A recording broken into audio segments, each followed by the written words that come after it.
एखादी स्त्री तिच्या चारित्र्याचं एका पुरुषाने हनन केलं आणि जर ती स्त्री वैवाहिक असेल तर हा बलात्कार मानला जाणार नाही. हा अपवाद क्रमांक 2 मध्ये आहे. तर महिलेचं वय किती? तर महिलेचं वय 10 वर्षापेक्षा अधिक जर असेल तर त्याला बलात्कार मानला जाणार नाही.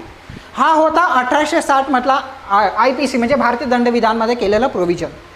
त्यानंतर 1940 साली आता हे वय 15 वर्षापेक्षा जास्त मानलं गेलेलं आहे. 1940 साली काय? 1940 साली हे 15 वर्षापेक्षा जास्त. म्हणजे जर एक विवाहित म्हणजे जर पती आणि पत्नीशी संबंध बनवले ते तिच्या सहमतीशिवाय बनवले तर हा बलात्कार मानला जाणार नाही. परंतु तिचं वय किती असायला पाहिजे? 15 वर्षापेक्षा अधिक असायला पाहिजे. परंतु जर तिचं वय जर 15 वर्षापेक्षा कमी असेल तर याच्यामध्ये एक कायदा येतो, तो आहे बालविवाह प्रतिबंध कायदा. त्याच्या अंतर्गत तो काय होईल?